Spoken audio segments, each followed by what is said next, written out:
Welcome to Level Select, a golf podcast by Fair Wagers, where we aim to help you learn more about some of the nation's most talked about golf courses, as well as uncover some hidden gems with a little help of our friends and their firsthand experiences. As always, I'm TJ Van Gunten. With me, as always, is Sean Massey. And today, we're going to be talking about a Donald Ross bucket list course for pretty much every golfer in existence. It has hosted the most single golf championships in the entire United States. That's right. We're talking Pinehurst number 2. Joining us today is Nick Bonilla of Bev. Nick, welcome to Level Select. Hey, thanks for having me, guys. What an intro. Yeah. I love that. That's so much more official than my intro. Well rehearsed. You guys do it well. Rehearsed. We've been here before. We're getting better. Yeah, no, we're getting there. No.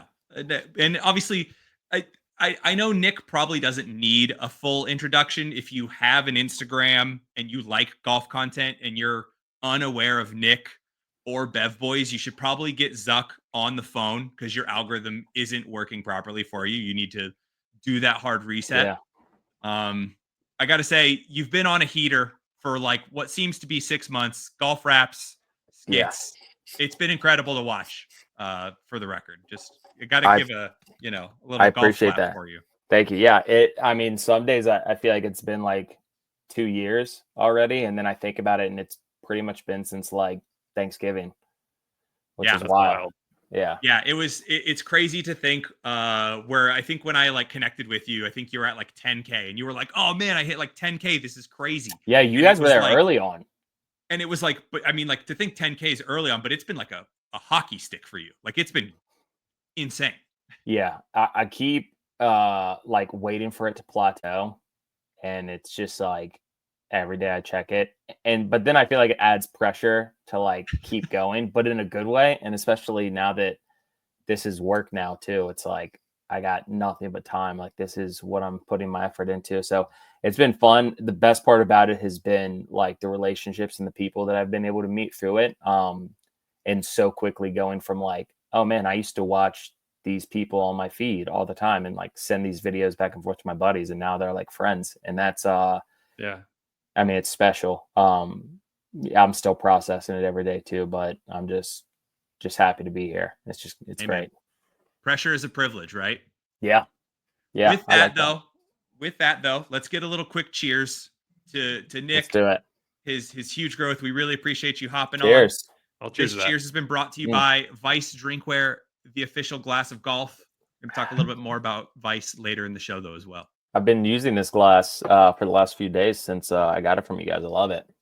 Excellent. Love to hear about the quality. We love it. So let's dive in a little bit to Pinehurst. I know you took a trip very recently, right? Yeah. Should everything we talk about today should be top of mind for you. Quick question though. Did you come with any bars prepared for Pinehurst today? Should we be expecting a full-blown Pinehurst wrap? You know what? Weeks or anything. I should. I didn't bring any today, but that's not a bad idea. I love Pinehurst. I say it's my favorite place on the planet. I'm biased, but that was like my first real like golf trip with the boys a few years back for my 30th, and it exceeded expectations. And so going back recently, it was just like, it was so cool to go back, especially given the circumstances of like how I was going back, and it was like for work. So yeah, it's a special place in my heart, and I might need to put together a track just for them because I think they've earned it. How many of the 10 courses have you played now? Let's see. When I went for my 30th, I played 2, 4, and 8, and then this previous time, I got to play number 10, and then both times I played the Cradle. And yeah, so we were down there doing a thing for this company called Birdie Houses this past time. And I was like, we have to play a Pinehurst course while we're here. And in my head, I wanted to really play number 10 because that was the newest course and, the sand mines. And then a lot of people were like saying that it's kind of like Tobacco Road. And I was like, all right, so either 10 or 2 is like the goal here. Like, I just want to play one of them. And we were eating at the Deuce, which is the restaurant that is right past the 18th of number 2. and it was me, Aaron from St. Andre, Sonny, and Eric Lottery. And Lot was like, he was like, that's the other thing What too. a Like, crew.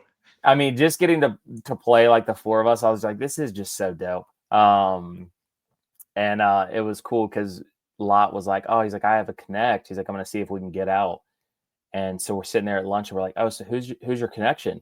And he was like, oh, it's Tom Patchley. He's the president of Pinehurst. And we were like, that's your connection? And we were like, bro, text him right now. And so he texted him, was like, hey, like we're at the Deuce, like eating if you want to come, say hi. And he was like, hey, he like texted back. He's like, hey, Lot. He's like, was just seeing on Instagram that you're hanging out with St. Andre and Sonny and Bev boys. And I was like, Tom Patchley knows who I am. Like, what? And Lot was like, he's like, I know this is like super short notice. He's like, do you think there's any way we could get out and, play one of the courses today? And he replied and was like, stand by. And then like 2 minutes later was like, and we were like joking. We're like, he's like, we can get you out on like Thistledew, which is like the 18-hole like putt course that they have. But he replied and he was like, he's like, yeah, he's like, best we can do is get you on to Golf Digest's 80th best ranked course in the country, Pinehurst No. 10. And we were all just like, yeah, that'll work. And so we went straight from lunch to there, and it was just like, it was an amazing experience. And I always say that I think that when it comes to the courses, Pinehurst No. 4, I think is, now I think No. 10 is the most fun to play. Pinehurst No. 4, I think, is second, but Pinehurst No. 2 just has a special place of like being my favorite just because of the history and the tradition there. So yeah, that's a long-winded answer, but hopefully I get to play them all sooner than later. That's the goal. Yeah. And I really want to go back in the summertime when it's like the vibes are really high. Yeah, pristine. Yeah. That's cool. Weather's prime. Oh, Tee yeah. sheet's full. What a crew of those I four know, guys. right? Who shot the best if you're willing to state publicly on the Sonny. And it makes me mad if he sees this.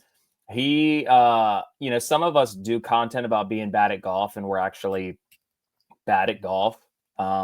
Sonny's like a scratch golfer, and so we call him a lot, nicknamed him Sonny Sandbags, which is so fitting because he's like a scratch golfer, and just like swing is pure, and he's just so good. And I'm just like, dude, like it's time for you to come, tell people the truth. And then me and Aaron, I would say, are pretty close skill wise. We're both, I'd say, somewhere between like a 8 to a 10 handicap. And then I think Lot is like a 17, 18, somewhere around there. Break 90 on any given day, but has some blowups. Yeah, which I mean, I can relate to. I could go out there and shoot a 79 or a 99. Just don't know which guy's going to show up, It's golf, baby. It's golf. Okay. I think that, we keep seeing all these, I don't want to dive too much into creators, but we keep seeing all these creator classics with a lot of the same faces in them. And don't get me wrong, I love these guys. I love seeing FP out there. I love the Grant Horvats of the world. I love the Bryan brothers. Grant Horvat, that guy. I know, right?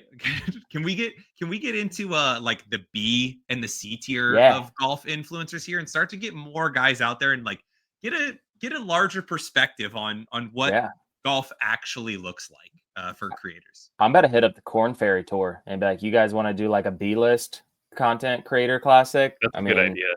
You know what I'm saying? Let's do something.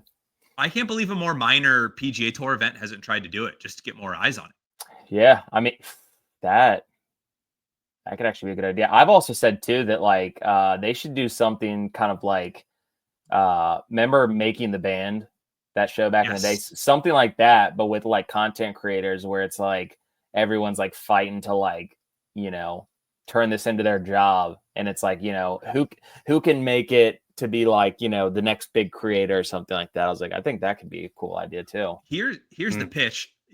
Golf Channel should revive the Big Break and have it be creators only. Yes. And you can do the weird, wacky challenges. You can have 3, 6, 9-hole matches, and then you still get the full reality TV show of all these guys mic'd up the whole time in their proper place of like why you enjoy them is because they relish with having a camera. There 100%. there should be stakes though that if you're last in that challenge, you have to quit the account. That's You have to sell your account. Well, if, think of how many creators are going to sign up because everyone wants to be the next big thing. Yeah. But are you willing to possibly end the account? I think stakes would just viewership would go through the roof. yeah, and then they just come back with like a burner, like new Yeah, exactly. page. It's like, This is my backup. yeah, right. Yeah, that is like the tough thing where it's like it's getting to the point now where like so many people are doing the content, and then like some people would just be like, oh dude, like, you know, why is it not working? Like, why am I not getting 1 million views? And it's like, you got to switch it up. Like, you got to do something different than what everybody else is doing. Like, that's how you stand out. Yeah. Could be a good idea. I like that. We could be onto something. We'll table that for another time though. We might need to talk patent business that. elsewhere. We'll talk business elsewhere. Yeah. Okay. So want to talk I was trying to bring a few fun facts about the course on these. For Pinehurst number 2, home of the infamous deuce coin, obtained for scoring a 2 on any hole. They're pretty stringent about actually making you prove that you had a 2. You can't just walk in and say, hey, I need a 2. Also, as of the date of recording this, April 3rd, we just passed April Fool's a few days back. Got to commend Pinehurst on the April Fool's joke, which was a 10 on 10 coin. Yeah. As a high handicapper, I absolutely love that. And kudos for not just doing an April Fool's joke that is just a blatant lie. Yeah. I was going to be like, I need my coin. Just, can you verify that is an actual coin? That'd be so sick. Yeah. So let's see. Also, we had the course was originally designed by Donald Ross with no bunkers, waste areas only. So high handicappers, you can still rejoice. There's still a lot of waste areas on the course, so you can ground your clubs. But there's now over 180 bunkers on the course. So still a lot of danger that are very well strategically placed by Mr. Ross and then those who have improved the course later on. And then also, speaking of Donald Ross, he used to live off the third fairway. Dornich. Much like a lot of these guys kind of do. They want to stick close to where they create courses, and they want to tinker with them all the time. As you, if you've listened to our Must Play episode with Andrew and listened to him talk about John Ashworth and Goat Hill, he says that there's never a time where he doesn't play Goat, where John is just thinking about what he's going to do next to the course at Goat. And I would imagine Donald Ross did a lot of the same things. Oh yeah. Sean, what's your background on Pinehurst number 2? You're our resident golf course sicko. Nerd. What's your or nerd? I prefer to sicko sounds cooler. Sicko's fine. Well, tell us what you know about Pinehurst number 2. Enlighten us a little bit. Give us a little bit more insight. Bill Coore and Ben Crenshaw redesigned it in 2011. And so a lot of bunkers are actually kudos to them. Some were there before. And they have hosted a lot of US Opens, as everyone knows. You know how Masters, like we were talking to Augusta earlier before the pod, always tries to lengthen the tee as far as they can in the property, to the point where they even buy property to kind of make the tee go back even further. Pinehurst doesn't really play that game that much. They are more so knowing that you're going to be adding strokes around the green. So I'm sure, as Nick will, contest here later or attest to, but like, you're not safely aboard just because you hit the right number. And that is something that I think I love about Pinehurst. I've never played there. Definitely on the bucket list of trips I want to go to. But very familiar with the courses, watched all the videos I can watch on it. I've seen all the series where people go try and break a certain score out there. And I feel like if I was going to do a love letter to a course, this would be one of the courses I would want to make, like not a sarcastic, like just a true love letter to a course, and it would be Pinehurst number 2. Okay, well then let's let the man talk about his love letter. Let's let Nick talk about why he chose Pinehurst number 2. Nick, if you could maybe take us back, first time you played there, describe what it feels like getting there, getting settled in, maybe on the first tee. Tell us about your experience. Yeah. So yeah, it was my 30th birthday coming up, and I was like, I know I want to, do a golf trip somewhere. And Pinehurst is one that's like still kind of within driving distance from Jersey. So I got my brother-in-law and his brother, and then one of my good friends, and we loaded up the truck at like 3 a.m. and we drove down there. And it's just funny how different it is waking up early when it's for a golf trip as opposed to like work. It's like when it's for a golf trip, it's like I'm up, I don't even need caffeine. It's like I'm ready, like let's go. And so we drive down there, and scheduling like the tee times and stuff like that, because it's such a popular place to play. You're kind of like at the mercy for what their availability is. And I tried to plan it early enough, but so number 2 was the first one we played when we got there. And so I think we got there around noon. We checked into the hotel. We stayed at the Carolina Hotel, which is like the main one. Cause I'm like, I don't know when I'm coming back here. So like, we're going to do it up. We're going to do it right. Obviously at this point in time, this was March of 22. Bev Boys wasn't even a thing yet. I didn't even start Bev Boys for like almost another year. And so I was like, I don't know when I'm ever coming back here. And so we did it right. We stayed in the Carolina, went to the Deuce, got lunch, and then literally like 30 minutes later, like I don't even know if we really had time to hit the range. Like, I think we might have hit like 4 balls, and then it was like boom, right to the first tee. The starters there. He's giving us the rundown on like just the history of the course, telling us about all the US Opens, all the majors that have been there. And it's like, and we tell him we're there for my birthday, and he's like, happy birthday. He's like, birthday boy's got to tee off first. And I'm like, oh my gosh. And so I'm like standing on this first tee. It's like, I got like my caddy and the starter and like all my buddies. And I'm just like, whatever you do, like, just don't shank it. Don't like top it. Yeah. And just hit an absolute missile dead straight down the fairway. And it was just like one of the greatest moments of my life. I was just like, this is life. Like, my boys were like hyping me up. I was like, this is so great. And then my second shot was like a 9-iron. And I was like, oh, I know this number. I hit it. It lands on the green. And I'm like, let's go. And like, I go to like hand my caddy my iron. And like, as I'm like, turn my back, he's like, and it just rolled off. And I turn around and it's 20 yards off the green back in the fairway. And that's when I knew that it was going to be a very long day. The caddy's like, can you control your spin, or what are we talking here in your game? Like, here's the other thing is that my caddy, I'll never forget him. His name was Hunter. He was a 21-year-old kid. Hell of a vibes guy.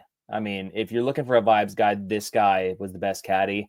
If you're looking for like a caddy that's going to get you dialed in, probably not the best. He did give me some great tips, about just like, with the grain and, how to read putts and stuff like that. But then we got on like certain holes where it was like, I was in a fairway bunker and had like a 150 shot, like over water. And I was like maybe I should just like, punch it out and lay up. He was like, nah, go for it. And I was like, you're supposed to be talking me out of these types of shots. And he's like, nah, you got it. Go for it. And I was like, dude.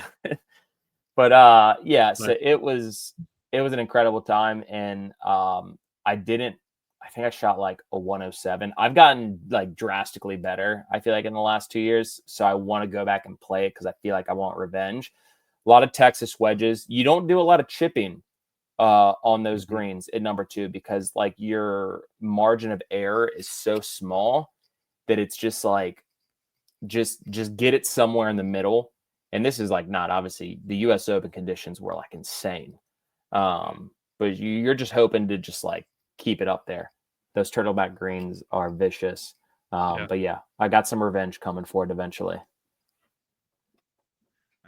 The turtleback greens is like one of the things that you hear all over the place, and it feels like the golf community is split on are those too difficult or are they fair and just? And it feels like people are mad when they have to go play them, but then like some of the golf purists are like, good, punish PGA Tour players. They should have to play really hard. Yeah, I mean, you know what you're signing up for. So like, even if you're like a high handicapper, it's like, oh, the turtleback greens are like fun and exciting when you're planning the trip until you get there and it's like you duffed one off the tee and then you shanked one and then you're just trying to stay on the green and then it rolls back and you're just already mentally defeated. At that point, you're like, oh no, these aren't fun at all. But like, you have to know like what you're getting yourself into when you go, and you just have to expect that like, hey, I'm not going to hit every green. and my ball is also not going to stay on the green for every shot. Like, Yep. I think that of the four of us that played, I had the best score that day, and I shot a 107. So that just goes to show you. What if you were going out with, again, number 2 with 3 of your buddies? What game would you recommend people play at number 2? Like, some would just play heads up, or like some other version of a wolf or something else. But is there a game for number 2 you think that makes the most sense? Bingo, bango, bongo. Oh yeah, I could see that. Yeah, which I think would be the most fun, just because of like, it's like, the first one on the green, and it's like, if the ball, like, you hit it on and then it rolls off, and then it's like, technically you didn't hit the green yet. So I feel like that one would be the most fun. Wolf, I feel like, could also be fun, but I just feel like bingo, bango, bongo would be just the most entertaining to play, especially if you had like all 4 guys that were like similar handicap, because then it just makes the competitiveness, like, you just like the stakes are higher. Yeah, I like that. Doubling the excitement of a green in regulation, right? Like, exactly. If you're playing Pinehurst number 2, you're probably going to be really excited with if you're a high handicapper, at least any greens that you do hit, and then also winning some bets also helps that as well. Yeah, and it's I know some friends that, like, just like my buddy Rocky, who I do my podcast with. He hates courses where he has to walk, which I think is just a disgusting take. I love walking, especially when it's like a nice course, because I feel like I really get to like take in the course for what it is, but it also kind of like settles me down and calms me down for the round. And walking fairways like number 2, where it's just like all the history and you think of all the tradition that's there, and you're like, dude, like, Tiger walked these fairways. Like, there's something special about that, and I just feel like a cart would just take away from that. So yeah, I 100% agree. Bandon fully changed my life on walking courses altogether. I know you're an East Coaster, and most of the time everybody on the East Coast says that's the one that's on everyone's list. Yeah. And we go the other way. For me and Sean being essentially West Coasters, Sean being in Arizona, our bucket list is always like Pinehurst, right? It's the other way around. So, but yeah, Bandon's the same way. You have to walk everywhere. And I'm going to be entirely honest. I don't think I had ever walked a course before we played Bandon, Sean. Really? That was your first? What a first course to walk. And and I mean, we walked 36 on back-to-back days. Not an easy walk. Not an easy walk either. I mean, I was in well enough shape to do it. I had never just done it. And you're out there with a push cart, you're not, or you're out there in the caddies carrying the bag. But yeah, being able to be like, I couldn't imagine how much you would miss at Bandon if you were driving around in a golf cart on whatever path that you're on. Especially me, who gets to explore the most of the golf courses, because I'm hitting way over this way and then hitting back over this way. I also think that having a caddy makes it so much more special. Yep. I think it's worth it. Like, I think it's worth the money. It's part of the experience. Like, I this past July played Bethpage, and I'll say this, that walk is no joke. Like, we finished 18 on that, and me and my buddies were doing a money match. It was 2v2. We ended 18. It was tied. We were so exhausted that we were just like, I guess it's a tie. Like, I can't play another hole of golf. And we thought that, like, we were going to finish and be like, let's go play 18 more. We were like, no. We got in the car, and I think all 3 of them passed out, and it was just me driving home awake. And I was just like, I'm cooked. So yeah, if you walk a course, especially it's got like terrain and altitude changes, stuff like that, you're just like, you got to be in good shape, which I'm not. So, but yeah, I think the caddy on like your first time visiting a course like Pinehurst, or whether any of these bucket list courses where you've probably studied them a ton online anyway, but they're going to be, part of them is the allure of the difficulty, and having somebody who can even just, I don't need them to, can you hit a 157 club here? Like, I don't need a guy in my ear like that, but a guy who can be like, hey, like, your line is over this hill. Like, he knows, or your safe shot is here. Like, and especially after you get like a few holes in with someone, and they kind of know what your game is shaped up to be, where your misses are going to be for the most part, and all of that, it's going to help out immensely. Yeah. It's some caddies I feel like have a little bit too much faith in you. I had one at Essex County, and he was like, "All right, you want to play a nice little like rising cut around this tree?" And I was like, "Sir, I'm just trying to make contact with this ball and not top it. So if it cuts, it cuts. Yeah. If it hooks, it hooks. I don't know who I you don't think I am, but I don't have that Yeah. shot in the bag. Nope. Unless I'm That's trying to do something opposite, then it'll probably cut. We had a caddy abandoned once, and he had the best response to me. He goes, "This is your line on the putt," and I go, "Okay." I thought it was up here, and he goes, "Well, how hard are you going to hit it?" And I was like, I never thought about how to answer that question because in my head I was like, "I'm going to hit it to the hole," and he's just like, "No, like you're going to hit this 3 feet past. You're going to hit this short." And I was like, "Sir, I just gonna try and get it to the hole." And he's like, "Then yeah, that's your line." And he pointed back to where the original line was. So I was Yeah. he's totally right. That's another thing that I feel like I've been trying to be a lot more intentional with. And I will say this about when I played with a caddy last week is he would like we'd be on the green, he'd be like, where do you like this? Or like, what are you seeing? And I would like go up to like a piece of like grass or something on the green and be like, oh, I think I think the ball needs to roll right over here. And I feel like all day he was like, that's exactly what I'm seeing. And I was like, yeah, like that's that like, and it was probably like lately I've been putting better than I have in my life. And like how like when you see Tiger, you see the pros when they putt and they keep their head down, and then after they hit the ball, they move their head and they're tracking the ball. I saw that on Instagram last week, and I was like, I'm gonna try that when I go out and play today. And it has significantly changed my putting, like to the point where I'm like, I should have been doing this years ago. Didn't Trent at Barstool do that to the extreme after a while there? Like he would just like hold it for like a second longer and then look up. Like I remember him doing that on the Trent is like that guy is an anomaly in the golf world. It's wild. Yeah. I mean, if he was in a Crater Classic, I feel like that kind of gives hope to all of us. There you go. For sure. There's no handicap requirement for sure. We can say that. For sure. I don't think that anybody worse than Trent could ever make it in golf content. I'll be honest, because I always think you got to be really entertaining, and I don't really think you can be worse than like a 18 to 20 handicap, because people to an extent want to see a good level of golf. I'm willing to test that theory out for you. What's your handicap, TJ? Currently I'm a 25, but I don't believe that. I don't believe that. I need to see some golf. I feel like you probably could be like a 17, 16.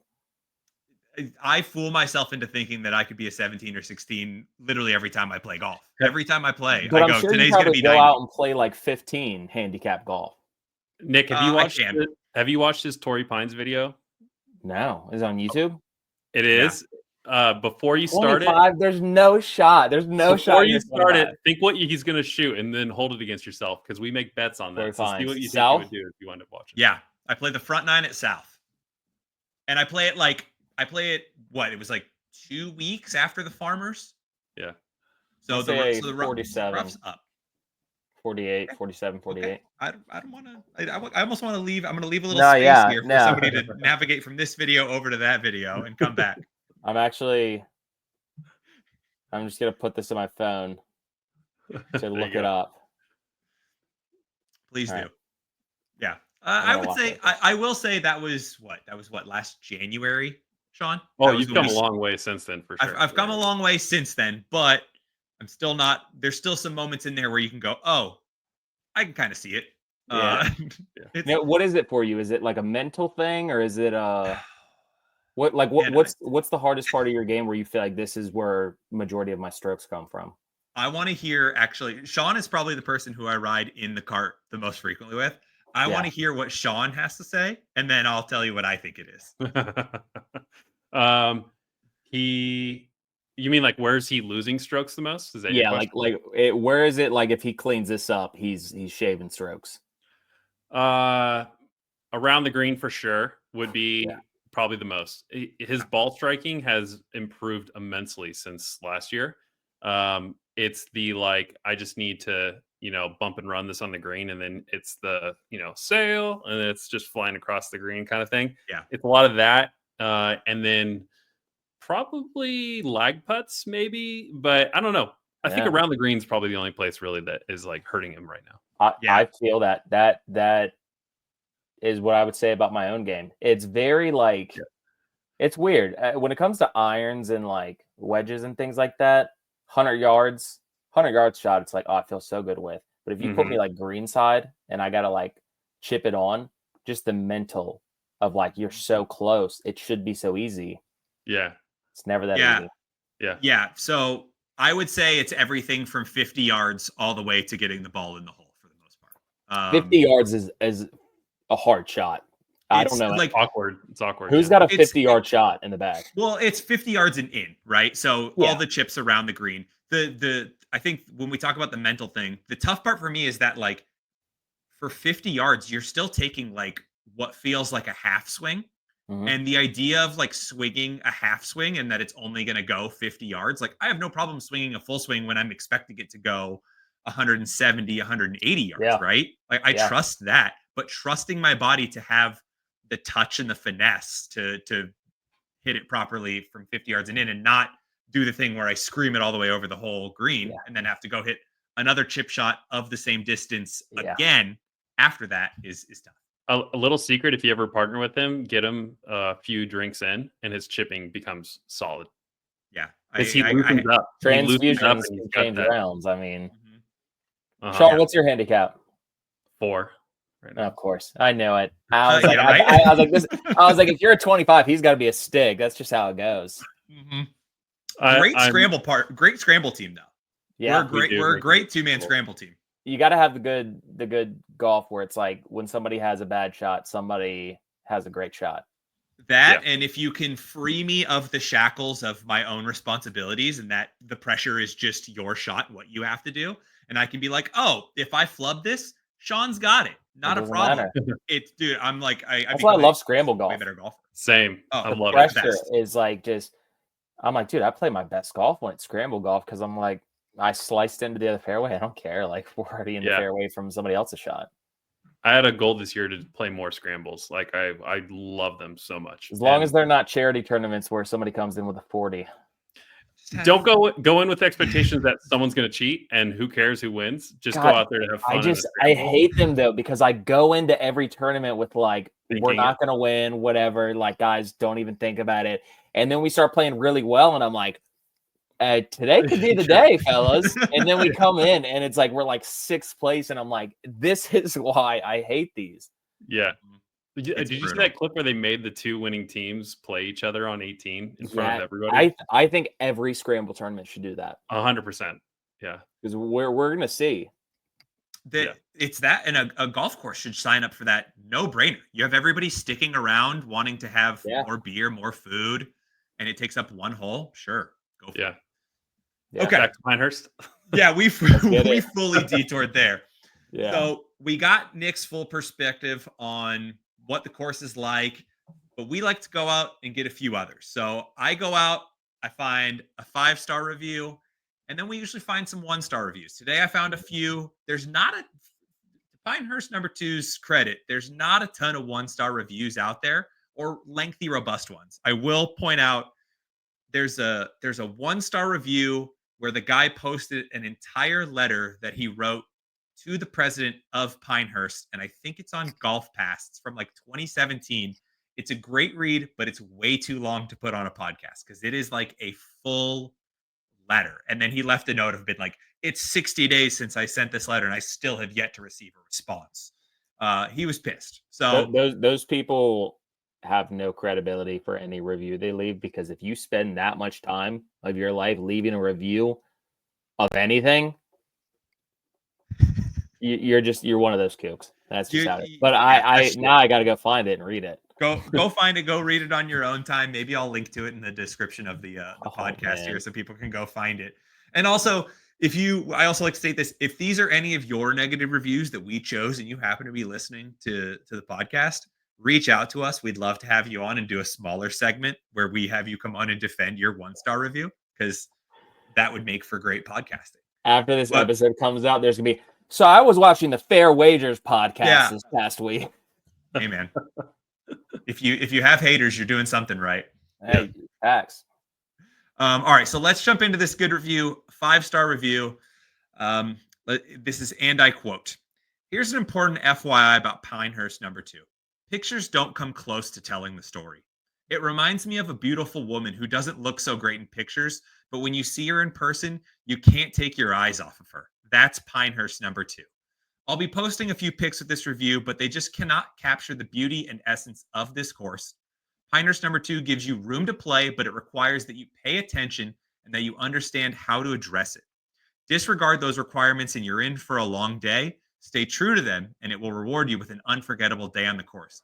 Be aware that pin seeking is only suggested for scratch golfers, parentheses, which I am not. Anything that is not in the middle of the greens is likely to roll off those lovely crowned greens and make you work for it coming back. After your round, make sure to grab something to eat at the Deuce. The food is great and the prices are more than reasonable." Nick, is this your review of Pinehurst #2? Did I just go find it? I'll tell you what, I truly could not have said it better myself. That is such a good analogy where it's like you see the photos beforehand and you're like, okay, like, but you're like, there's so much hype around this course that like it's got to be better than that in person. And then you get there, which and that's not to discredit the people, because people like Jeff Marsh and people who take like legit photos of these courses, like, but like you see like majority of Google images and you're like, oh, okay, you get there and it's like seeing like the Grand Canyon or something. Like you're just like, it's like a piece of like history. It's like a landmark, and you're just like, and yeah, just the architecture, whatever. It's like even if you're not like a golf sicko, you just see it and you just like have such an appreciation for like Donald Ross and like Crenshaw and what all those guys have done to like turn that course into what it is. Couldn't have said it better myself. That was an amazing review. Very accurate. Yeah, as a native Arizonan, love the Grand Canyon reference, because to most people, it's like, oh, cool. It's a big like hole in the ground, right? And then you go and you don't like, have you ever been, for the record? I haven't, and I want to go so bad because I just played golf in Arizona out in the desert, Gold Canyon. Yeah. And I'm very, very big on views when it comes to playing a golf course. And playing that course, I was like, this course probably cracks my top 10 solely even just based on the views. Yeah. And it just playing there, I was like, I want to go to the Grand Canyon like now. If it wasn't like 6 hours away, I probably would have driven there that night. Yeah. It's unbelievable in person. Like you like much like this review and much like how we talked about Pinehurst, like your analogy was spot on. Like you see photos and you think it's one thing, but then you get there and you're like, oh wow, like this is very different. Also, I'm assuming you played Dinosaur Mountain. Yeah. Okay. Yeah. Which that par 3, I think it's hole 5, that par 3 that goes severely downhill and you get the mountains in the back. Yeah. That's so beautiful. Yeah. I gotta, we did a, one of Eric Lottery's like par 3 videos on that. Yeah. And that was like my first time ever being in one of his like videos for that. And I ended up getting a par on it. And I was like, what a way to start. So I live somewhat close to that course, and I stare at those mountains. Yeah. From I can see them from my house, and scenes and superstitions. It makes me think about that course, and I'm like, oh, I could be playing right now. Dude, I'm going to be out in Arizona at the end of this month, actually. Are you really? Oh, nice. Yeah, I'm going out. I'm coming out for Grass League at Grass Clippings. Yeah. I'm excited. Excited to be out there. Are you playing in the Grass League? Oh no, I'm like I'm gonna be like, whoa, that's cool. No, I'm not that guy. I'm just gonna be out there doing like some commentary and stuff, and very cool. Hopefully, I'm bringing my clubs. I'm gonna try and get on Troon. Fingers crossed. Try and text some people. You'll be able to. Beg, please. Yeah. I'll do whatever I have to. I'll write a rap for you guys if you want. That's the next evolution, is trading golf rap content for tee times. Yeah, I mean, we'll gladly do it. There it is. Troon, if you're going to be out here too later this month. We'll have to I know when Grass League is, and I'm in like 2 weeks before that. Grass League's like first weekend of May, I think. So he's probably coming out leading into that. Funny enough, we just had Clayton on from Esquire Golf, and we covered Grass Clippings, was the course that we talked about. So cool. It's like being an East Coast guy, obviously we can never have anything like that out here. But being out there for waste management and seeing it, I was just like, it would be a problem if we had this on the East Coast. Yeah. Like I would be here like every night. I feel like. Mhm. Yeah. So dope. Which there's a lot of people who live in Arizona who are out there nightly, and I don't blame them. I believe it. Yeah. Okay, so we had that great 5-star review with Nick's beautiful Grand Canyon analogy. Let's jump into the bad reviews. We pulled 2. These ones are pretty short. Just know that I've probably touched up some grammar in these. There is a recurring theme amongst 1-star reviews of bad grammar. So I'm reading these verbatim with fixing the typos so that I know what words they are. So the first one here says, "Your greens are ridiculous. What is this? Miniature golf? You're missing the windmills. Just don't understand what the decision makers are thinking. It's stupid." I don't know if this is someone who played the course and had a bad day 100%. or was just watching the US 100%. Open. 1,000% was somebody that paid to go play there and they thought they were going to shoot their lowest round ever. Mm-hmm. Probably thought they were going to get a 2-on-2 deuce coin, and they ended up shooting a 127 and couldn't stay on the greens. And they were like, you know what? This course is stupid. And I don't know why anybody would pay to play here. And, you know, I'm going to leave a review too. Yeah. That's what happened right there. It's 100%. probably one of the guys from my group, honestly. At some point in this guy's round, you know, he pointed and go, "What do you even want me to do here?" Just staring. It was probably one of those ones where like he hits it and it rolls back to him, and then he hits it again and it rolls back even further. He just throws his hands up. And he picked it up and he's like, "That's a bogey." What are we doing here? Yeah. This is also the classic example of managing your expectations of yourself on a golf course, where the 5-star review guy literally says, "Be aware that pin seeking is only suggested for scratch golfers," which I'm not. Sets a good example for himself and knows, hey, I shouldn't even be going at pins. I should be happy if I stick any greens. And then this guy's out here being like, "Oh, all I got to do is hit it into this clown's mouth and maybe it'll stay on the green." Like, you know, maybe go out there and aim for like the bunker, and then you'll hit the green because your aim's not good enough to go where you're aiming for it to go. So, okay, jumping into the second 1-star review here, was paired up with other golfers as if it was a municipal course. Overall, it fell short of expectations. Lack of communication is way below average. Is it weird should people at a golf resort expect to not be paired with someone if they are not filling out a full foursome? No, I'll say this, if you're a threesome, like, you know, it's Pinehurst. So if you're a threesome, there's going to be like some golf sickos that are just like singles that are like, "Dude, can you guys get me out today?" And they're like, "Oh yeah, we can pair you up for this." If you're a twosome, you should definitely expect it. If you're a single, obviously. Like, you know what I'm saying? It's the cradle of America is what they call it. Are you expecting to go out there and not get paired up?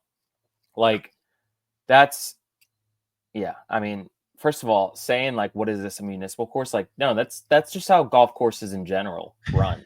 And that's like the golfers that feel entitled.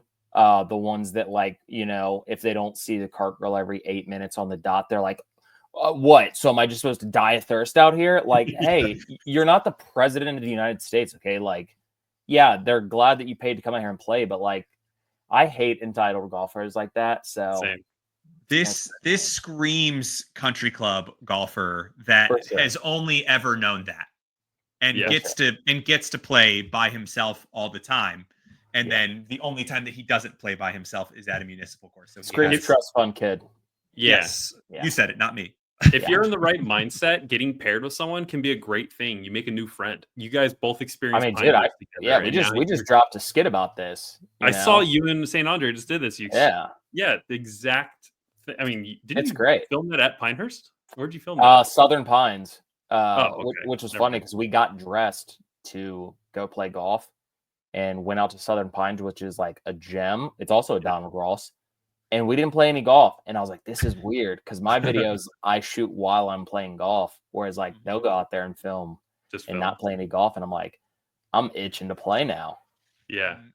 We Definitely, haven't definitely shared that video with the buddies, so that was a great one. Yeah. we haven't crossed that threshold of trying to film anything at a golf course while not trying to squeeze it in the middle of the round. Like that's Yeah.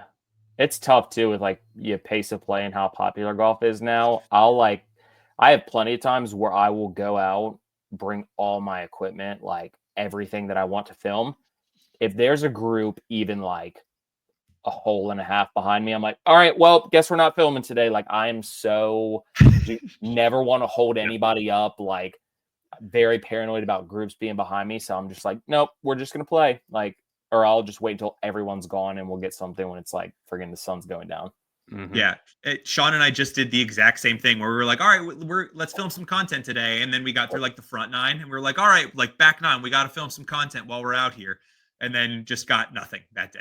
It really is but I've realized you really do have to go out there, and if you're just filming, you really just have to film. Like you can't play because I've found that like going back and forth from like trying to play a ball and then like you're trying to get content, like, if you're hitting a bad shot or whatever, trying to get that, it's hard. Like even just your brain of like, okay, this is my actual shot, but we have to go over here and get this. And you're also like pace of play and stuff like that. So I get why St. Andre does it. I'm like, so now I tell my buddies when we go out there, I'm like, hey, today we're just playing, or I'm like, we got to get videos today. So, we'll do that. And then we'll play 9 on the back 9 or something like that. Sorry, I just got stuff falling in the background.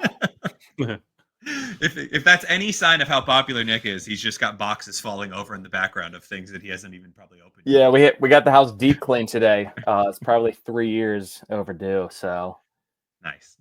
So we talked about the good reviews, we talked about the bad reviews, but before we get into some of the must-play test questions, we're going to take a quick break here, talk about today's episode sponsor, Vice Drinkware. Vice was created with a simple goal: to recount and celebrate the memories we make with each other on the golf course. Because let's be honest, our favorite rounds of golf all finish at the 19th hole, where we recount the shots throughout the day with a well-crafted drink, your favorite cigar, and probably a few more gambling games at the table.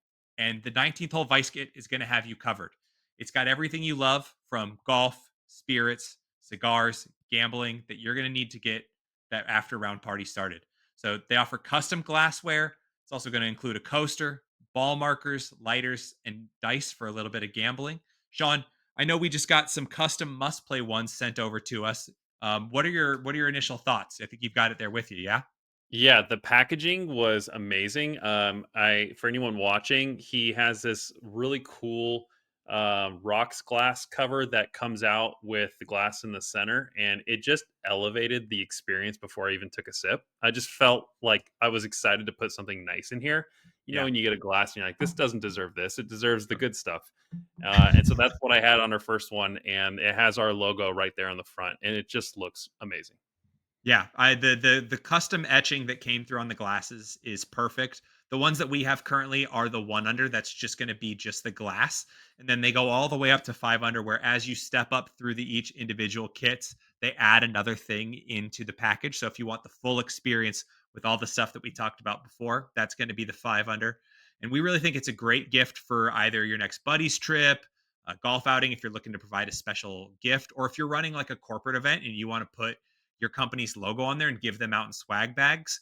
They're going to be great. They can do all that custom etching for you. So if you want to get your own custom glasses built or order one of our own, you're going to head over to vicedrinkware.com.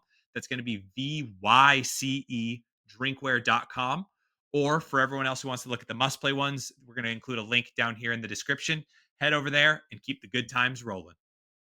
All right, so let's see where this course ranks among some of the questions on our must-play tests. Sean and I asked Nick to come to the table with a few of the must-play test questions that he thinks that Pinehurst number 2 would easily pass. So, Nick, what's the first test that you want to take a look at today? Yeah, the first one I want to take a look at, I believe it was the Jonesy test. Ah, yes. Question number 4, the Jonesy test. Could you see yourself spending $100 on merch in the pro shop? Do they have a logo or apparel worth wearing? Yeah. So because it was my 30th birthday, I went into this trip knowing that I'm going to do some serious damage in this pro shop. Dave Ramsey would be disgusted at the credit card damage I did in this place. is actually funny. There was multiple times throughout the trip where my buddies were like, where the hell is Nick at? And they quickly realized he's in the pro shop. My parents, this is actually pretty cool. They called ahead. They bought me a gift card for my birthday and had the pro shop staff give it to me. Here's the thing though, is that like, in the Pinehurst pro shop, $200 doesn't go very far. Mm-hmm. So I think that I got, a polo, I got a hat, and I got like a belt, and that was that. And then I think I spent like $300 of my own money there. And some of all their logos are cool. Obviously, like the OG Pinehurst Putter Boy logo is iconic. Right. It's, it's a golf staple. The Cradle logo is amazing. The Pinehurst #2 logo is iconic. Pretty much every logo that they have for all of their courses are iconic. And then even the Sand Mines one that I'm wearing right now, which I think is actually probably my favorite one. It's probably between this and the Cradle. It's honestly probably harder to spend under $100 in that pro shop than it is to spend over. Right. You could easily spend more in the pro shop than you do on the actual golf itself. So it's also a huge pro shop. I think it's selection wise, it's probably one of the best in the country. That's why I'm very scared for the day that I go to Bandon Dunes. Probably gonna have to take out a small personal loan for that one. Yeah. So does every course at Pinehurst have its own pro shop with merch, or is there share? So there's #2, #4, #1, and I think like 3 and 5 and the Cradle are all on site. And then you have 8, which is off site. It has its own pro shop. 10 is off site. It has its own pro shop, which 10 right now they're building the actual pro shop, which looks so sick. It's not ready yet. Nice. And so they're kind of in like one of those like trailers right now. So you go in and it's like rather small, but they have great selection. But when the actual pro shop opens, it's going to be definitely the best one. It's going to be very, very nice. Cool. That's where Bandon gets you. Every course at Bandon has its own pro shop. So the FOMO of seeing something in a pro shop and not knowing if it's going to be at another one, like if it's going to be at like the main one, or if that's merch that's exclusive to that pro shop, really, really gets you with the impulse buys. Is the wait list really like 2 or 3 years now? It's a year and a half to 2, and it has a lottery system. But little hack that a lot of people don't know, you can go play whenever you want as a single. You just show up and say, I don't care where I'm playing, like which of your courses, or maybe you do request one. Can you get me out today? And almost always you will be able to get out, but you have to be a single. There's no chance you're getting out as a twosome or higher. I'm getting to that point now where I think I could actually swing that golf trip. Yeah. But yeah, it's like I kind of want to wait, because it's like, who knows? Like maybe there's an opportunity where someone's like, hey, we're doing this thing at Bandon. Do you want to come be a part of it? And I'm like, hell yeah, I do. But I just want to go play it so bad, because like I was talking to Joey Coldcuts, who I've become friends with, which is just like another like wild thing to say. Right. But he was sending me like photos of when they went and played Bandon this past year. Yeah. And it looks like heaven on earth. Like, just like I said, I'm a big views guy, and so seeing that, I'm just like, I want to get out there and play so bad. The best views, honestly. It's so cool. Obviously, we won't go too long on Bandon, but like amazing golf. The weather can suck, but you can still go enjoy yourself out there. One thing I will knock on them, I don't like all their logos. Some of the courses have great logos, but some of them I wouldn't buy anything with that logo on it. I need to look their logos up. I don't know if I've seen them. Check them out. You'll see. You'll probably guess which ones I'm referencing. But I will say the actual apparel and like the stuff in the shop is amazing. It's immaculate. Like you'll want everything. But if you're not feeling a logo, you might wait to get that exact item at the other course where you do like one of the logos. What's your favorite logo in golf? Like golf course? Wildwood in Portland, Oregon.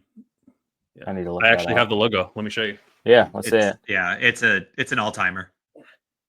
That's sick. Yeah. Okay, that's fire. It's a Sasquatch. Shout out to Ryan. He is still designing a ton of stuff for Wildwood, but they have some of the coolest merch. That's so sick. I love that. I love do you guys know Tree Farm, South Carolina? Yeah. Tree Farm, they have a dope one. And then Tobacco Road's logo is so fire too. I don't know their logo. What is it? The Longhorn skull. Oh Mhm. yeah. Yeah. That's cool. Yeah. Love that one. Okay. So exceedingly pass on the Jonesy test. You dropped 500. So 5 times over. Yeah. What is the next test that you want to talk about? The next test, the Iverson test. Okay. So does this course have good practice facilities? Would you spend time warming up or just head for the bar before the round? Yeah. So first of all, shout out Iverson. Yeah. We talking he's about from- practice? He's from my hometown. We went to the same high school. Okay. Yes, the practice facilities at Pinehurst are incredible. The range is amazing. They have really, really like extensive like bunker practice areas that are like in like course condition. They have like a putting green and a chipping green dedicated just to that, and then they have This'll Do, which is like their 18 hole, mini golf style course, but it's set up like no other like mini golf course I've ever seen before. Like it's not like gimmicky or anything like that. Yeah. And then they have like drink holders and stuff out there. So more, and then obviously like the cradle too. You can also technically count as like a practice, for going out and playing 18. So tons of different options, and the vibe out there is just like amazing. So if you're trying to get dialed in before a round, I think Pinehurst does it better than pretty much anyone else. Yeah. You've got to think that most golf resorts usually need to have that area pretty dialed. If you've got upwards of, I think if you exceed more than 2 courses on a property, you should have pretty dialed practice facilities. Yeah. And I think that, luckily they have more than one putting green there. You're going to need all the practice you can get, especially if you're playing number 2. So glad they have options for you. Do the practice greens have the turtleback as well? Like, do they give you the simulation of it's not as aggressive. And so it's like, if you're putting on that beforehand, and I think there's technically like 2 aside from This'll Do. There's one that's like closer to where the first tee on number 2 is, and there's one that's like more over by This'll Do. If you put on that and are thinking that like, oh, this is how it's going to be on the course, you're going to be in for it. It really is like, you just have to, like, when you're out there playing, you have to just really take extra time before a shot and just be like, all right, I need to stop this ball right here. And it's like we were talking about, TJ was talking about, he struggles with his lag putts. I'm the same way.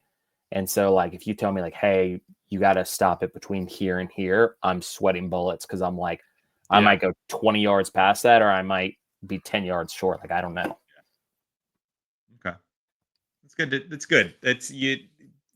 There's far too many times where you get out to a golf course and the practice green doesn't feel like the actual course itself. That. It's the most frustrating thing, where you're like, oh, I was hammering things to get them all the way to the hole on the practice green, and now I'm like whispering on a ball and it's running past the hole. What's going on here? Ridiculous. Okay. So practice facilities covered. Let's talk about the last question that you want to say is a pass here. What are we looking at? The last one was I believe it was 6, right? Glizzy test. The Glizzy test? Yeah. Oh, yeah. Does this course have good food at the turn? Or are you eating here, or are you packing your own snacks? Yeah. So they have 2, I think, halfway houses. They have one that's, I think, right before 9, which is a par 3. And then at one point they have like this giant halfway house that is actually right in the middle of number 4 and number 2. And funny story about this one is, I myself didn't go into this. My brother-in-law went for us. He's like, hey, I'm gonna go get drinks for us. And so he goes in and gets them. We tee off. His brother was like, all right, we got to keep pace of play. So like, let's go walk up to our balls and then he'll hit and meet us up there. He came out with like 2 things of like drinks and was like trying to carry them in his bag. And he was like, you a-holes, like you left me. He was so pissed. And then he got up, gave us our drinks, and was like, you guys missed the sickest halfway house. He's like, I'm not even mad that you guys didn't get to experience it because you left me back there. And he has told me on countless occasions, he's like, that's the sickest halfway house I've seen. He's like, the food in there is fire. He ended up like getting, I think, a hot dog, and he ate it before he met up with us and just brought us the drinks. And he was like, you didn't even get to experience it, and I'm glad you didn't. And I've been thinking about it since that trip. But the way that he speaks of it, I'm like, I mean, this sounds like the goated halfway house. Yeah. And it is cool. It's 2 stories. So you can actually go in there. 2-story halfway house. Yeah, it's wild. Yeah, I'm surprised they probably got lodging in there or something. I don't know. the person who runs it just also lives there and lives up on the 2nd story above it. There's like, yeah, come on in, stay as long as you want. You want to hang out? We got chairs up top. You can just hang out. Needs to be more halfway houses where you can actually take a break. Right? The Japanese do it right, where you have a full lunch between the front 9 and the back 9. Yeah, so you know, maybe we're not lying about those 7-8 hour rounds. You know, let's figure it out. Let's figure out a way to get that actually budgeted in the time there. Yeah. All right. I think that probably covers everything that we want to talk about on Pinehurst number 2. But Nick, I want to leave you some space. If you want to chat about Bev Boys, tell us more. Tell people where to find you, what you've got coming up, what you're excited about. What's next for Bev Boys? Yeah. So you can find Bev Boys on Instagram, TikTok, YouTube at Bev Boys Golf is the username for all platforms. Got some really exciting stuff coming up. I am getting ready to, like I said, at the end of the month, I'm going to be in Arizona for Grass League. That's going to be live on Peacock. So I'll have my TV debut, doing stuff on there. In next week, I'll be in Augusta doing stuff with Top Golf and Cash App, which is going to be really exciting. In beginning of May, I'll be in Ireland on a golf trip with Sonny, Eric Lottery, and a few other guys with a golf clothing company called Bold Golf, which I'm really excited for. And then in the next 2 weeks, I have a really, really exciting partnership that's going to be announced. It's definitely going to be the biggest thing that I've accomplished with Bev Boys to date. And so I'm really excited about it. I can't say exactly what it is yet, but I'm really excited for it to come out. I actually was just with this brand. And so I'm excited for it to come out. It's really cool. It feels like a big milestone for me. And so, yeah, be on the lookout for that. It's going to be exciting. Congrats on literally having the most full schedule ever of all golf influencers. It sounds like quitting your job might have been the absolute right move for you. Yeah. And because it got to the point where it was like, I was already out of PTO, and at my job, they gave us like 5 weeks, and I had burned through like all of it in like mid-February. And some people knew what was going on. Some people followed the page. Other people were like, what are you doing?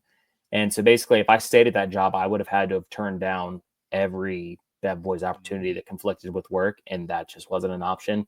And I knew, like, my mom, who's the most traditional, like, work a 9 to 5, have a 401k, all that stuff, texted me the night before I put in my 2 weeks. And she was like, I think you need to quit your job.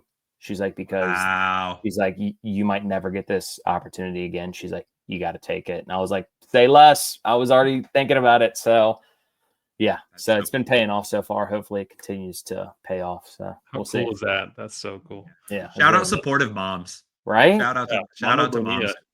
Yeah. I know, right? Shout out her. She keeps up with my stuff almost more than I do. So all right. Well, Nick, I want to thank you again for hopping on. Obviously, it was our pleasure to have you on Chat Pinehurst number 2. Ultimately, the goal would be someday we'd love to come out, get to play it with you, you make the trek down. That'd be the full circle, and then we'd have you come back on. We do a full must play test with you and have it go through the full course ranking. So if fingers crossed we get to make this one happen. I know there's a lot of moving parts with Sean and I getting to the East Coast and your ever flowing schedule, but would love to make that happen. Would love to make it happen. So just want to say, lastly, if you're watching on YouTube, don't forget to like and comment and subscribe. And if you're listening or watching on Spotify or Apple Podcasts, don't forget to rate, level, select, and subscribe for more upcoming courses and episode. Nick, thanks again. We'll talk to you guys next time when we unlock a new level. Yeah, thanks for having me, guys.